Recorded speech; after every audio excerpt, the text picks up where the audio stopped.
Thus, even if high-frequency stealth might not be as effective today as it was in the immediate aftermath of the Soviet collapse, Moscow probably has not developed an effective countermeasure to defeat the F-22 or F-35 just yet. Why is the Kremlin investing billions of dollars, rubles, into the Sukhoi Pak-4 fifth-generation fighter and the Pak-DA stealth bomber if Moscow considers stealth technology to be useless? Recently, Russian media denounced stealth technology as useless, asserting that aircraft such as the Lockheed Martin F-22 Raptor or F-35 Joint Strike Fighter, JSF, would easily fall prey to advanced Russian-built air defenses. The column clearly struck a nerve with Russia's air defense experts. Indeed, former Chief of Staff of Russia's Air Defense Forces, Col General Igor Maltsev, told Gazeta.ru that stealth technology was paper fiction. This first appeared in 2016.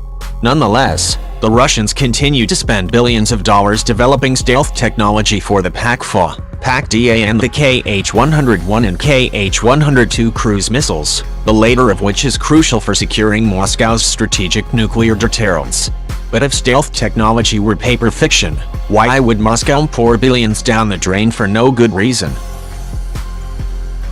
Low observation is far short of invisibility, but if this element of fifth-generation aircraft technology is paper fiction, then why is Russia building the Pak-4, dreaming about the Pak-DA, and the same can be said of Chinese prototypes in development, said Michael Kaufman, a research scientist at CNA Corporation specializing in Russian military affairs, was, shall we say, vigorously analyzed by Russian media. Surely they are not simply competing with the JSF for who can spend the most money. The Russians suggested that they could use alternatives to high-frequency fire-controlled bands, C, X and Q, to launch a missile at an F-22 or F-35. Those alternatives include command guidance, infrared, optical and other options. Indeed, the Russians could attempt to do so, but while command guidance is fairly common, there are no operational long-range area air defense systems that feature infrared or optical guidance. Infrared and optical guidance are only effective at relatively short ranges. The Russians would have to use low-frequency radar to guide a missile equipped with an infrared or optical sensor into range if such a system were to be developed. However, analysts and defense officials said that such a system could be overcome by changing tactics.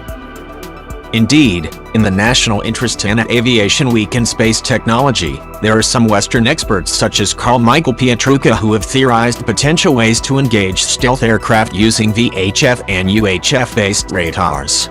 However, as several U.S. Air Force experts on stealth technology and tactics have told me, while Pietrucha's idea might work theoretically, it would probably not work in practical terms. Although I can't argue with the specifics, it's all basic physics, I think it is reaching to say that high-band stealth is for naught. At the end of the day, almost all of the current shooters are targeted by our current stealth. Newer systems may be developed to hit gaps, but we still have a head start, one highly experienced U.S. Air Force stealth expert told me. Plus, we never go alone.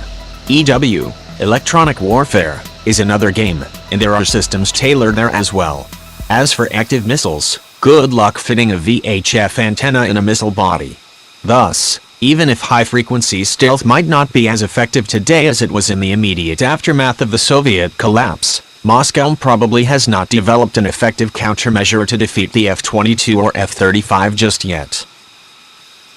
Even if the Kremlin had found a way to defeat American low-observable technology, it would be imprudent for Moscow to telegraph that message to its opponents in Washington. Moreover, it would be doubly irresponsible to squander billions of dollars on a fool's errand to develop a technology that one believes to be obsolete or paper fiction as the case may be, especially during a time of economic hardship. Thus, the very fact that Russia is investing in the Pak-4 and Pak-DA is ample evidence that stealth not only works but is also here to stay. Otherwise, why bother?